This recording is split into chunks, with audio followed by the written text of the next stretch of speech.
Hello students, स्वागत है आप सभी का आशीष सिंह लेक्चर्स के लेटेस्ट लाइव स्ट्रीम में। दोस्तों, इस लाइव स्ट्रीम में हम लोग शुरुआत करने वाले हैं 9th क्लास का एक बहुत ही खूबसूरत सा चैप्टर जिसका नाम है गुरुत्वाकर्षण, ग्रेविटेशन।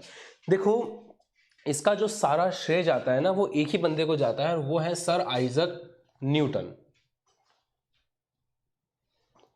तो सर आइजक न्यूटन को पूरा श्रेय जाता है इस पूरे के पूरे चैप्टर का। उसका रीजन ये है कि जो इस पर काम किया था एक्चुअल में, जिन्होंने, उनका नाम था अपने आइजक न्यूटन।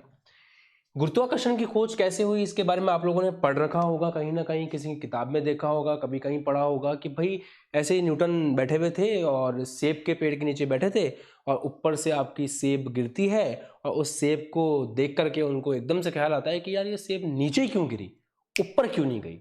और वहां से उनको लगता है कि भाई इसका मतलब पृथ्वी के पास कुछ ना कुछ तो ऐसा है जिससे वो वस्तुओं को अपनी तरफ खींचती, और वहां से वो धार पे लग गए और उन्होंने गुरुत्वाकर्षण बल को और गुरुत्वाकर्षण के बारे में पढ़ना शुरू कर दिया और उसके बारे में लिखना शुरू कर दिया। ठीक है, मैं अब एक्चुअल में 9th क्लास के बच्चों के लिए वीडियो लेकर के आया हूं। एक्चुअल में 11th क्लास में भी ये चैप्टर है, तो 11th क्लास के अंदर भी आपको ये चीज देखने को मिलेगी, परंतु 9th क्लास वाले बच्चों को आज ये चैप्टर 60% तक अपन फिनिश कर देंगे। तो बहुत ध्यान से आपको आज की क्लास अटेंड करनी है, क्योंकि 60% तक मैं आज ये चैप्टर खत्म कर दूंगा, 40% अगली क्लास में और चैप्टर आपका खत्म हो जाएगा। तो चलिए बिना समय गंवाए अपन शुरुआत करते हैं। A very good evening to all of you, सभी को नमस्कार, राम राम, सत श्री अकाल, अस्सलाम वालेकुम, whichever you feel connected with, let's get started. सबसे पहली बात बच्चों, गुरुत्वाकर्षण के बारे में क्या है। गुरुत्वाकर्षण, अपन को लगता है कि गुरुत्वाकर्षण वो बल है जो केवल पृथ्वी के पास है और पृथ्वी हमको खींच के रखती है, परंतु एक्चुअल में जो गुरुत्वाकर्षण है वो गुरुत्वाकर्षण सार्वत्रिक है। इसको इंग्लिश में बोलते हैं यूनिवर्सल। मेरा एक एक स्टेटमेंट ऐसे होता है जो बहुत काम का होता है और एक एक स्टेटमेंट को आपको बहुत ध्यान से सुनना और समझना चाहिए। तो ध्यान दीजिए, गुरुत्वाकर्षण का सार्वत्रिक नियम मतलब गुरुत्वाकर्षण अपने आप में यूनिवर्सल है, पूरे ब्रह्मांड के अंदर है। तो एक तो टॉपिक होता है जो केवल पृथ्वी के ऊपर काम करता है, एक ऐसा टॉपिक है जो पूरे ब्रह्मांड पे लगता है। तो जब कोई भी फिनोमिना, कोई भी प्रकम, कोई भी घटना, कोई भी साइंटिफिक डेफिनेशन जब पूरे ब्रह्मांड पे लगती है, हर जगह उसको आप यूज कर सकते हो, तो उसके साथ वर्ड जुड़ता है सार्वत्रिक, यूनिवर्सल। तो सबसे पहले कमेंट सेक्शन में एक्टिव बच्चे ये बात लिख दीजिए कि ये चीज पूरे ब्रह्मांड पे लागू होती है। अब गुरुत्वाकर्षण क्या है सुनिए। ये देखा गया कि एक वस्तु जिसके पास कोई द्रव्यमान है, जैसे मान लो द्रव्यमान है m1, एक और वस्तु जिसके पास द्रव्यमान है m2, तो दो वस्तुएं जिनके पास द्रव्यमान है वो एक दूसरे को एक बल से आकर्षित करती हैं और उस बल को बोलते हैं गुरुत्वाकर्षण बल।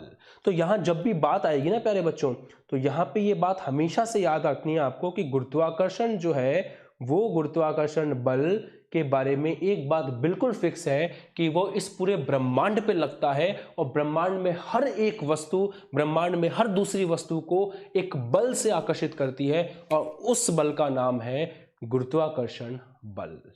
नोट करिए सबसे पहले कि ये एक बहुत बड़ी बात है कि ब्रह्मांड में प्रत्येक द्रव्यमान पिंड दूसरे द्रव्यमान पिंड को एक बल से आकर्षित करता है और उस बल को अपन लोग गुरुत्वाकर्षण बल के नाम से जानते हैं। तो ये आपने सबसे पहले लिखी गुरुत्वाकर्षण की परिभाषा।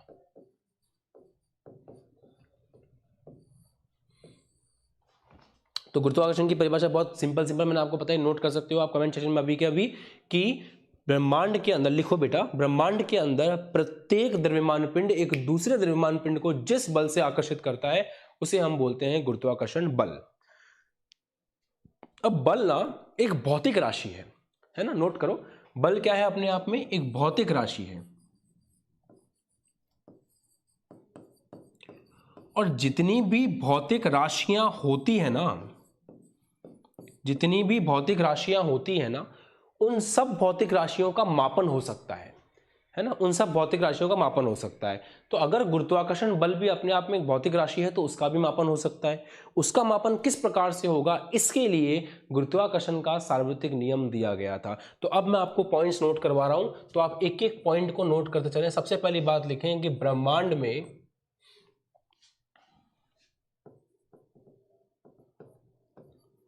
प्रत्येक पिंड,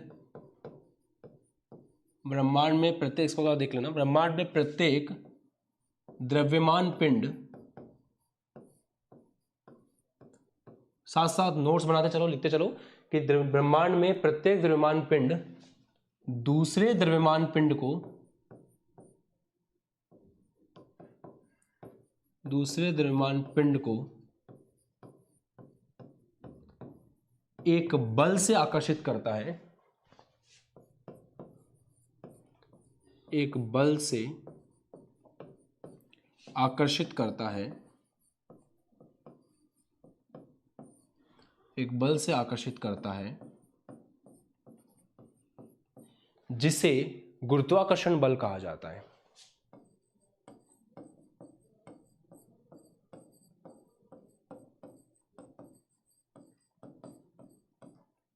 इसे गुरुत्वाकर्षण बल कहा जाता है। ठीक है, तो पहली बात एकदम मक्खन हो गई सबको। पहली बात यह है कि ब्रह्मांड के अंदर प्रत्येक जो पिंड है वो प्रत्येक दूसरे अन्य पिंड को, जो अन्य द्रव्यमान पिंड है, उसको एक बल से आकर्षित करता है और उसे अपन लोग क्या कहते हैं, गुरुत्वाकर्षण बल कहते हैं। और प्रकम को गुरुत्वाकर्षण कहा जाता है। इस घटना को गुरुत्वाकर्षण कहते हैं, या फिर हाँ ठीक है, इस प्रकम को गुरुत्वाकर्षण कहते हैं।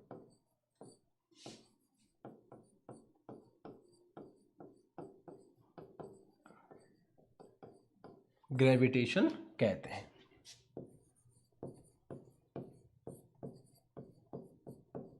ठीक है, पहली बात समझ में आ गई।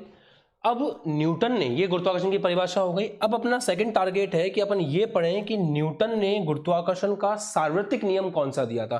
तो नेक्स्ट हेडिंग लगाएं बच्चों, न्यूटन का गुरुत्वाकर्षण का सार्वत्रिक नियम।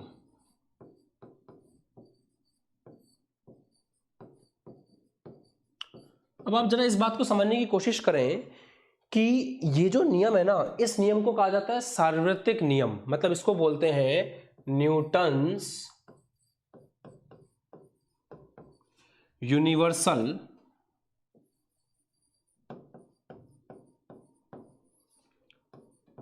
लॉ ऑफ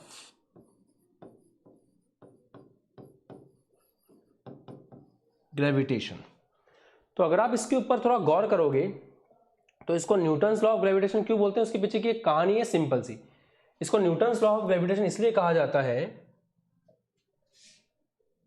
क्योंकि ये जो नियम है ये यूनिवर्सल लॉ की कैटेगरी में आता है। यूनिवर्सल लॉ का क्या मतलब है समझिए। यूनिवर्सल लॉ का मतलब ये है कि ये केवल पृथ्वी पे नहीं लगता, ये केवल पृथ्वी के एक छोटे से हिस्से पे नहीं लगता, ये पूरे ब्रह्मांड के ऊपर लगता है। इसलिए इसको बोलते हैं यूनिवर्सल या फिर सार्वत्रिक। तो ये बात ध्यान रखें कि इस नियम को यूनिवर्सल क्यों कहा जाता है, इसके पीछे एक कहानी है। ठीक है, एक छोटी सी बात है। अब आगे बात करते हैं कि ये नियम क्या है। ध्यान समझिएगा नियम क्या है, बहुत इंटरेस्टिंग सा नियम है थोड़ा सा। जैसे मान लीजिए एक द्रव्यमान वाली आपके पास वस्तु है m1 द्रव्यमान की, एक वस्तु है मान लीजिए आपके पास m2 द्रव्यमान की। तो एक वस्तु ये जिसका द्रव्यमान है m1, एक वस्तु ये जिसका द्रव्यमान है m2, और इन दोनों पिंडों के जो बीच की दूरी है, इनके बीच की दूरी है r। ठीक है, तो अब एक बात समझिएगा कि ये भी एक द्रव्यमान वाली वस्तु है, ये भी एक द्रव्यमान वाली वस्तु है। हम लोगों ने स्टार्टिंग में ये समझ लिया कि गुरुत्वाकर्षण का मतलब है कि दो द्रव्यमान पिंड एक दूसरे को आकर्षित करते हैं। तो ये जो है वो इसको आकर्षित करेगा, मतलब इसके ऊपर बल लगाएगा। कैसे? ये चाहेगा कि ये पिंड इस तरफ आए, ऐसे, ये इसके ऊपर इस प्रकार से बल लगाएगा। अगर अपन दूसरे पिंड की बात करें तो ये फर्स्ट नंबर वाला ये चाहेगा कि ये सेकंड नंबर वाला इसकी तरफ आए, तो यहां पे इस तरह से बल लगेगा। अब क्योंकि गति का तृतीय नियम आपको मैंने पढ़ाया है कि अगर एक वस्तु दूसरी वस्तु पर जितना क्रिया बल लगाती है, दूसरी वस्तु पहली पर उतना ही प्रतिक्रिया बल लगाती है। तो इसी रीजन से जिस बल से इस वस्तु को ये खींच रहा है, ठीक है, जिस बल से ये वस्तु इसको खींच रही है या फिर जिस बल से ये इसको खींच रही है, दोनों बल गति के तृतीय नियम के बेस पर बराबर होंगे। मतलब ये अपन कह सकते हैं कि जितना ये पिंड उसको खींच रहा है उतना ही ये पिंड इसको खींच रहा है। तो अगर कोई आपसे बोले, नोट करें, अगर कोई आपसे ये बोले कि न्यूटन का गुरुत्वाकर्षण का नियम गति के तृतीय नियम की पालना करता है क्या, तो आप ये बात लिखेंगे, नोट कर लो यहां पे कि यहां गति के तृतीय नियम की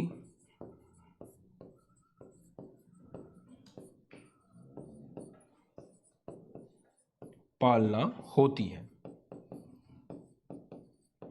अब आगे ध्यान समझिए, न्यूटन ने अपने कुछ एक्सपेरिमेंट किए, उन एक्सपेरिमेंट से कुछ बात समझ में आई। क्या बात समझ में आई? कि जो बल लग रहा है दो पिंडों के बीच में, मतलब ये भी एक द्रव्यमान पिंड है, ये भी एक द्रव्यमान पिंड है, पिंड मतलब वस्तु, तो इन वस्तुओं के बीच में जो गुरुत्वाकर्षण बल लग रहा है वो गुरुत्वाकर्षण बल समानुपाती होता है इन दोनों पिंडों के द्रव्यमानों के गुणनफल के, मतलब m1 गुणा m2 के। अब आप जो बच्चे हो, मैं ये मान के चल रहा हूं कि एक 9th क्लास का बच्चा इस वीडियो को देख रहा है, तो मैं आपको ये कहूंगा बेटा लिखते चलो साथ साथ और समझते चलो प्यार से, आराम से, धीरे धीरे। तो बात यह है, न्यूटन ने क्या कहा? न्यूटन ने कहा कि एक द्रव्यमान पिंड दूसरे द्रव्यमान पिंड को जिस बल से आकर्षित करता है, दोनों जैसे एक दूसरे को प्यार मोहब्बत से पास में बुला रहे हैं, उस प्यार मोहब्बत का नाम है गुरुत्वाकर्षण बल। वो जो गुरुत्वाकर्षण बल है वो गुरुत्वाकर्षण बल समानुपाती है। इसका मतलब पता है क्या होता है?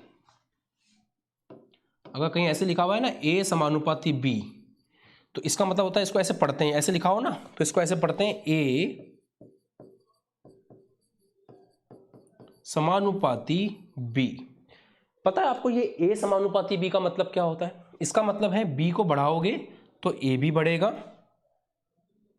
B को कम करोगे तो A भी कम होगा। तो साथ निभाने वाली बात है यहाँ पे, A और B एक दूसरे के साथ निभाते हैं। अगर B बढ़ रहा है तो A भी बढ़ेगा, अगर B कम हो रहा है तो A भी कम होगा। तो इसके हिसाब से इसने कहा कि दो पिंडों के मध्य लगने वाला गुरुत्वाकर्षण बल जो है वो दोनों पिंडों के द्रव्यमान के गुणनफल के समानुपाती है। मतलब जितना ज्यादा द्रव्यमान का गुणनफल होगा उतना ही ज्यादा बल लगेगा। मतलब अगर मैं आपसे सिंपल भाषा में पूछूं कि एक 10 किलो की वस्तु है, दूसरी भी 10 किलो की वस्तु है, इनके बीच में गुरुत्वाकर्षण बल ज्यादा होगा, या फिर एक वस्तु 50 किलो की है और दूसरी वस्तु 50 किलो की है, तो किसके बीच में गुरुत्वाकर्षण बल ज्यादा होगा? तो ये पहली वाली लाइन जो मैंने लिखी है उससे आप ये बोल सकते हो कि सर इन दोनों का द्रव्यमान का गुणनफल ज्यादा है, इसका मतलब इनके बीच में बल भी ज्यादा लगेगा। इन दोनों के द्रव्यमान का गुणनफल कम है तो इनके बीच में बल भी कम लगेगा। तो उम्मीद करता हूं पहली वाली बात आपके समझ में आ गई होगी। कमेंट करके बताइए, कमेंट करके बताओ।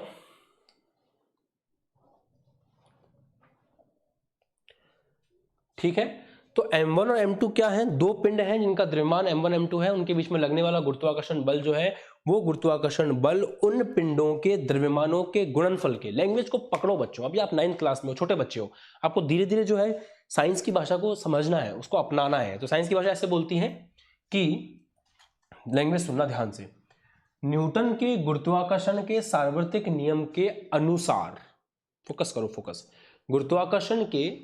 न्यूटन के गुरुत्वाकर्षण के सार्वत्रिक नियम के अनुसार दो पिंड के मध्य लगने वाला गुरुत्वाकर्षण बल, दो पिंडों के मध्य लगने वाला गुरुत्वाकर्षण बल उन दोनों पिंडों के द्रव्यमानों के समानुपाती होता है, समानुपाती होता है। ठीक है, जितना द्रव्यमान ज्यादा होगा उतना बल ज्यादा लगेगा, पहली बात। दूसरी बात, ये जो बल है ये बल बीच की जो दूरी है, देख रहे हो अभी दूरी r है, इस बीच की दूरी r के स्क्वायर के व्युत्क्रमानुपाती क्रमानुपाती होता है। अब आप बोलोगे सर आपने क्या बोला, समझ में नहीं आया। व्युत्क्रमानुपाती क्रमानुपाती, देखो समझो, a व्युत्क्रमानुपाती क्रमानुपाती है b स्क्वायर के। इसका मतलब क्या है, इसको ऐसे पढ़ते हैं, अगर नीचे लिखा होता है तो इसका मतलब यह है कि a b स्क्वायर के व्युत्क्रमानुपाती क्रमानुपाती है। साइंस की भाषाएं हैं और इसको आप जो है एज ए अपने जनरल नॉलेज के अकॉर्डिंग लिख करके जीके के फॉर्मेट में लिख के रख सकते हो। Not a very big deal, it's very easy. बस लॉजिक क्या है वो समझो कि अगर ऐसा लिखा हुआ है कहीं पे कि ए बी के समानुपाती है तो इसका मतलब ये है कि यहाँ पे ये एक दूसरे से प्यार करते हैं, एक दूसरे के साथ चलेंगे। अगर b कम होगा तो a भी कम होगा, b बढ़ेगा तो a भी बढ़ेगा। और यहाँ पे a अगर b स्क्वायर के व्युत्क्रमानुपाती है तो इसका मतलब ये दोनों एक दूसरे से क्या करते हैं, नफरत करते हैं। नफरत करने का मतलब ये है कि अगर b को बढ़ाओगे तो a कम होगा और b को कम करोगे तो a बढ़ेगा। ठीक, समझ में आया? इसको सोच के देखते हैं अपन। ये दोनों वस्तुएं पास में रखी हुई हैं, ये दोनों वस्तुएं पास में रखी हुई हैं, इनके बीच में बल लग रहा है। अगर आपने इन वस्तुओं को उठा करके दूर रख दिया तो इनके बीच में लगने वाला बल बढ़ जाएगा या कम हो जाएगा? सोचिए, खुद दिमाग लगाओ, सब समझ में आएगा। ऐसे सोचो, आपके पास दो चुंबक हैं। चुंबक चुंबक का खेल तो आपने बहुत खेला होगा। अगर दो चुंबक को पास में रख दें तो उनके बीच में आकर्षण या प्रतिकर्षण जबरदस्त होता है। उन्हीं चुंबकों को जैसे जैसे आप दूर लेके जाओगे वैसे वैसे एक दूसरे के ऊपर उनका जो प्रभाव है, एक दूसरे से उनको जो मतलब है वो कम होता जाएगा। मानते हो इस बात को आप? बिल्कुल वैसे ही न्यूटन ने भी कहा कि यार अगर दो पिंड हैं, दो वस्तुएं हैं और वो एक दूसरे से दूरी रखी हुई हैं, बहुत दूर रखी हुई हैं, तो उनके बीच में लगने वाला गुरुत्वाकर्षण बल कम होगा। और वो पास में है तो उनके बीच में लगने वाला गुरुत्वाकर्षण बल ज्यादा होगा। पढ़े लिखे आदमी थे, थोड़ी कैलकुलेशन और कर ली और उन्होंने ये बताया कि स्क्वायर के व्युत्क्रमानुपाती है। होने को तो ये भी हो सकता था बट ये नहीं हुआ क्योंकि न्यूटन ने, तो भाई साइंटिस्ट लोग हैं, एक्सपेरिमेंट करते हैं और एक्सपेरिमेंट करने के बाद ये बात बताते हैं वो। तो उन्होंने एक्सपेरिमेंट किया और एक्सपेरिमेंट करके उनको ये समझ में आया कि भाई वो आर स्क्वायर के व्युत्क्रमानुपाती है। तो ये उन्होंने एक बात बोली, समीकरण 1। ये उन्होंने दूसरी बात बोली, समीकरण 2। ये दोनों बातें समझ में आई हैं आपके? पहले तो फटाफट यस करो, उसके बाद वो दोनों बातें मैं लिखूंगा यहाँ पे, फिर अपन आगे बढ़ेंगे। बात यह है कि इस नियम के अनुसार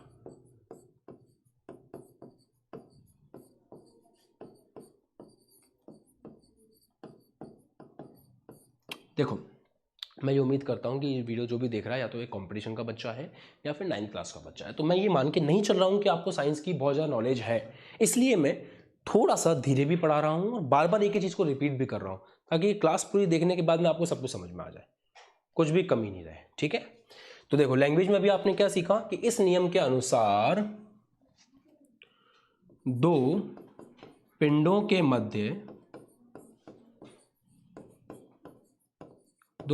मध्य लगने वाला गुरुत्वाकर्षण बल, दो पिंडों के मध्य लगने वाला गुरुत्वाकर्षण बल पिंडों के द्रव्यमानों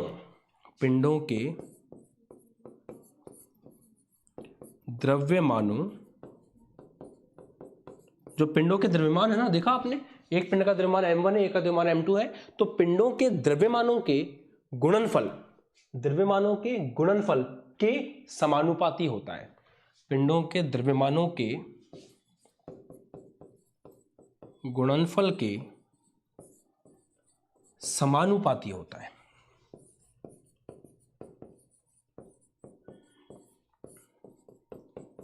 समानुपाती होता है, ठीक है, दोनों पिंडों के द्रव्यमानों के गुणनफल के समानुपाती होता है। तथा, यहां पे बात खत्म नहीं हुई, अभी बात शुरू हुई है। तथा दोनों पिंडों के बीच में जो दूरी है, तथा दोनों पिंडों के बीच की दूरी के, जो बीच की दूरी है, बीच की दूरी कौन है, r है, ये जो बीच की दूरी है इसके वर्ग, जो बीच की दूरी है इसके वर्ग, वर्ग मतलब होता है स्क्वायर, तो बीच की दूरी के वर्ग के व्युत्क्रमानुपाती होता है।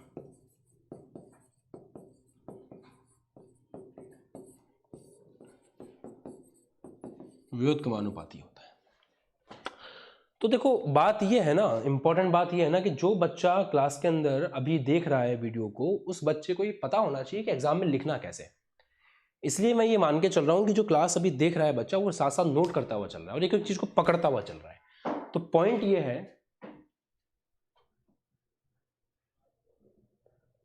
ये है सबसे इंपॉर्टेंट कि अगर आप दो पिंड देखते हो तो दोनों पिंडों के बीच में जो लगने वाला गुरुत्वाकर्षण बल है उसके बारे में सबसे पहली बात यह है कि वो दोनों पिंडों के द्रव्यमानों के गुणनफल के समानुपाती है। पहली बात तो ये लिखी है आपने। दूसरी बात, उन दोनों पिंडों के बीच की जो दूरी है उस दूरी के वर्ग स्क्वायर के व्युत्क्रमानुपाती होता है। सही है, एक बात तो ये। तथा एक लास्ट बात इंपॉर्टेंट है, वो भी लिखो, तथा दोनों पिंडों को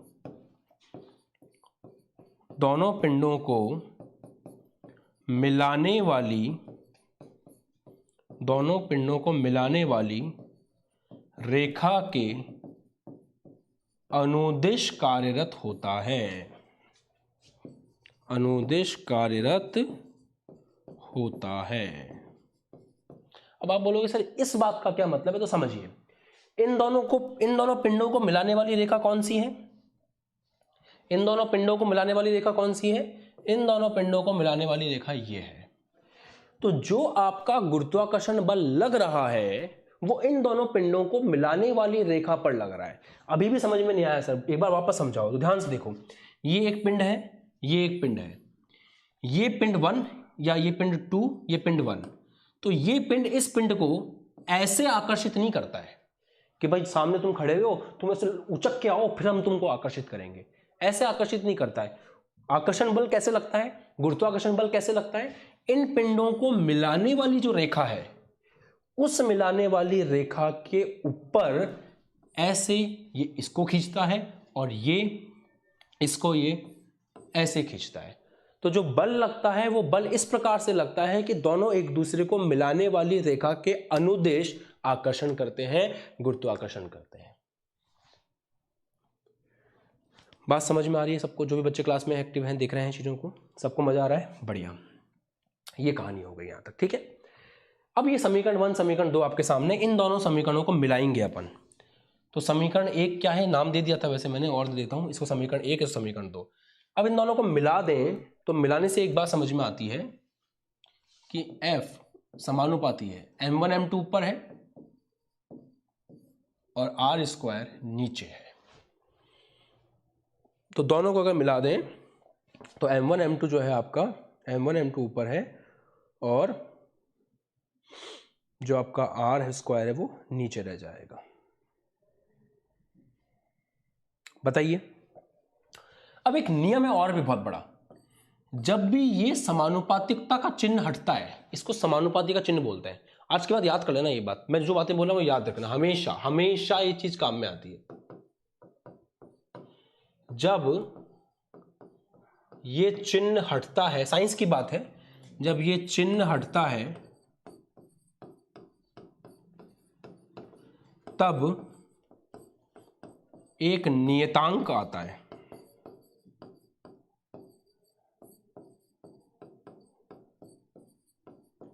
जब ये चिन्ह हटता है तो एक नियतांक आता है। तो ये चिन्ह जैसे हटेगा यहां पे एक नियतांक आएगा G। अब G कौन है उसको समझो। G को बोलते हैं सार्वत्रिक गुरुत्वाकर्षण स्थिरांक। G को क्या बोलते हैं? सार्वत्रिक गुरुत्वाकर्षण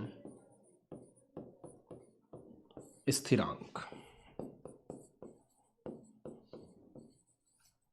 तो G का नाम क्या है? G का नाम है सार्वत्रिक गुरुत्वाकर्षण स्थिरांक। इसके नाम से अपन G को जानते हैं। यूनिवर्सल ग्रेविटेशनल कांस्टेंट नोट करिए, यूनिवर्सल ग्रेविटेशनल कांस्टेंट। पता है इसको यूनिवर्सल ग्रेविटेशनल कांस्टेंट क्यों बोलते हैं? क्योंकि इसका मान ब्रह्मांड में हर जगह एक ही रहता है। आप अगर पृथ्वी पे देख रहे हो तो एक रहेगा, पृथ्वी में भी, इंडिया में एक है, अमेरिका में भी वही है, ब्राजील में भी वही है, बैंकॉक में भी वही है, चांद पे जाओगे तो भी मान वही रहेगा, आप मंगल पे जाओगे तो भी मान वही रहेगा, किसी इस गैलेक्सी को छोड़ के किसी और गैलेक्सी में जाओगे तो भी मान वही रहेगा। मतलब जो जी का मान है वो नहीं बदलता, इसलिए बोलते हैं उसको सार्वत्रिक। ये सार्वत्रिक शब्द है ना, इसका मतलब तो दिमाग में गांठ बांध लो आप, कि जो नहीं बदल रहा, पूरे ब्रह्मांड में एक ही है, पूरे विश्व में एक ही है, उसी को बोलते हैं सार्वत्रिक। इसका मान हर जगह फिक्स होता है, कहीं भी चले जाओ पूरे विश्व में इसका मान आपको फिक्स मिलेगा। वैल्यू होती है 6.673। नोट करें, हमेशा याद रखने की चीज है, वैसे तो एग्जाम में आपको लिख के देगा 6.673 इंटू 10 की घात -11। अभी के अभी कमेंट सेक्शन में लिख दो फटाफट 6.673 इंटू 10 की घात -11। ये सार्वत्रिक गुरुत्वाकर्षण नियतांक का जो है मान होता है, उसकी वैल्यू होती है। अब ये बात आती है कि इसकी इकाई क्या होगी। तो अगर इस जी की या जी का, अगर इस जी का ऐसा ही मात्रक देखें तो जी का ऐसा ही मात्रक कैसे लिखते हैं, ध्यान दीजिएगा। जी को यहां छोड़ दो, बाकी सबको उधर ले जाओ, तो एफ आर स्क्वायर इधर आ जाएगा, डिवाइड बाय m1 m2 नीचे चला जाएगा। ये तो कर सकते हैं अपन, केवल ऐसे आगे पीछे किया और कुछ नहीं किया। अब आपको पता होना चाहिए बल का जो मात्रक है वो होता है न्यूटन। जो बल का मात्रक है वो क्या होता है, न्यूटन। आर होता है दूरी। दूरी किस में मापी जाती है, दूरी का जो मात्रक होता है वो होता है मीटर। तो यहां पे आएगा मीटर, तो 1 मीटर, उसके बाद दूसरा मीटर, तो यह आ जाएगा मीटर स्क्वायर। फिर नीचे आ रहा है द्रव्यमान, तो द्रव्यमान का हो जाएगा केजी, और दूसरे द्रव्यमान का भी केजी, तो ये हो जाएगा केजी इंटू केजी।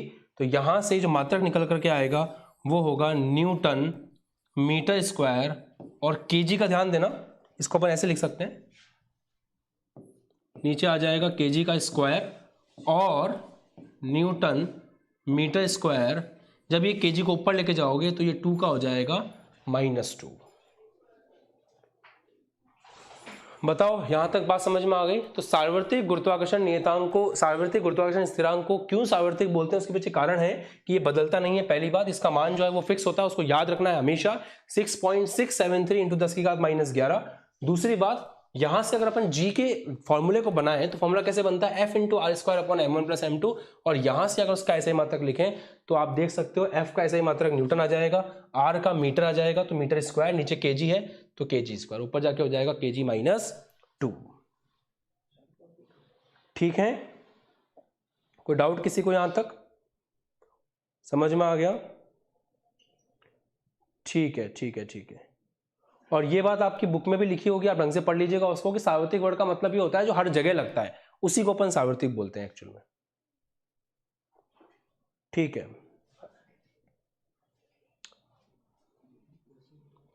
ठीक है, बढ़िया, नोट कर लिया सबने। चलो अब इसके बाद आगे हेडिंग लगाइए, मुक्त पतन।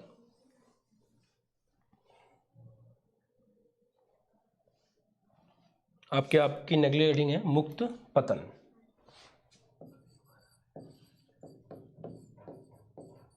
मुक्त पतन को बोलते हैं फ्री फॉल। यह आपकी अगली हेडिंग है। इसके बारे में बात करते हैं, ध्यान से देखिएगा कि मुक्त पतन की परिभाषा क्या है वो समझिए। वैसे इसके बारे में मैंने आपको गति वाले चैप्टर में पढ़ाया था इसी साल, मुक्त पतन के बारे में हल्का फुल्का आइडिया दिया था। आज उसके बारे में थोड़ा और बात करेंगे और अगली क्लास में डेरिवेशन करेंगे। तो मुक्त पतन ये होता है कि जब कोई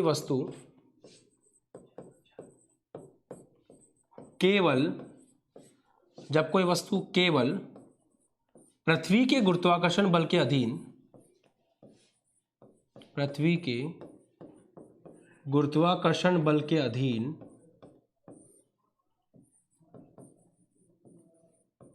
केवल पृथ्वी के गुरुत्वाकर्षण बल के अधीन गति करती है या गति में होती है,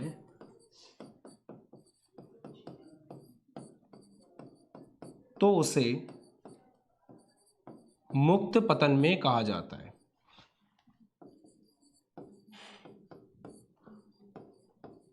तो उसे मुक्त पतन, फ्री फॉल में कहा जाता है।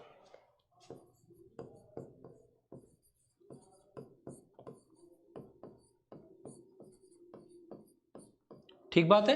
तो अगर केवल पृथ्वी के गुरुत्वाकर्षण बल के अधीन ही आपकी वस्तु गति कर रही है तो आप उसको बोलोगे मुक्त पतन में। फॉर एग्जांपल, जैसे मान लो ये जमीन है आपकी और आपने अपनी वस्तु को ऊपर से छोड़ दिया अपने हाथ से, तो अब जैसे एम द्रव्यमान की वस्तु को आपने ऐसे छोड़ दिया, तो ये जो एम द्रव्यमान की वस्तु है इसको आप जैसे छोड़ोगे, पृथ्वी इसके ऊपर क्या लगाएगी? गुरुत्वाकर्षण बल।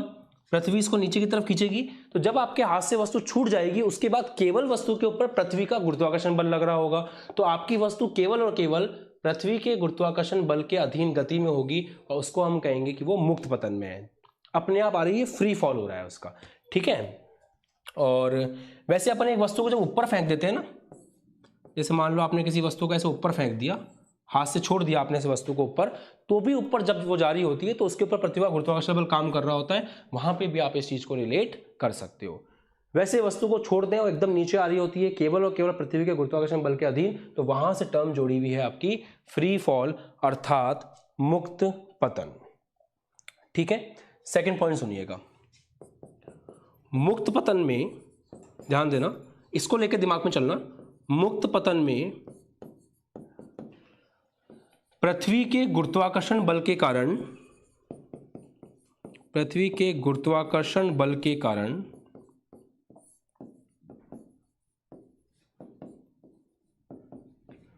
वस्तु के वेग में परिवर्तन होता है, वस्तु के वेग में परिवर्तन होता है।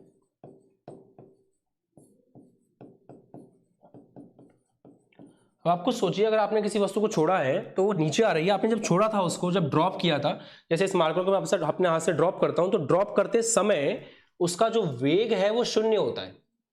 जब भी आप किसी वस्तु को छोड़ते हो ना अपने हाथ से या उसको ड्रॉप करते हो, तो कभी भी ड्रॉप लिखा हुआ हो तो इसका मतलब ये है कि उसका वेग कितना है? शून्य है।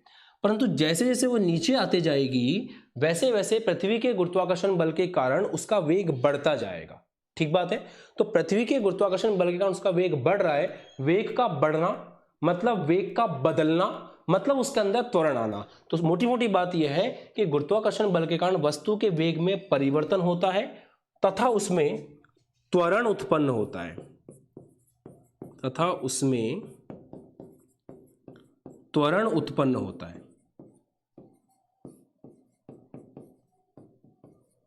त्वरण उत्पन्न होने का मतलब समझते हो? त्वरण का मतलब है वेग में परिवर्तन। जब भी वेग में परिवर्तन आएगा तो वहां पे त्वरण देखने को मिलेगा।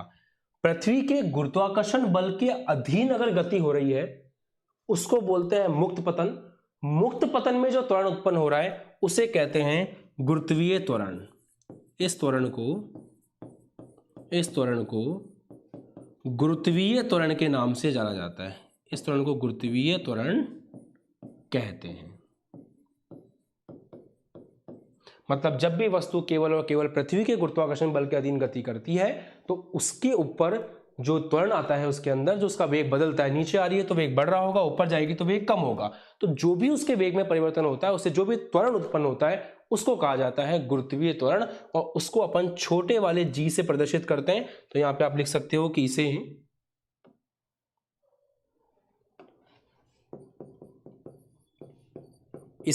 मतलब किसे? गुरुत्वाकर्षण बल, गुरुत्वाकर्षण त्वरण को। तो पूरा लिख देते हैं अपन, गुरुत्वीय त्वरण को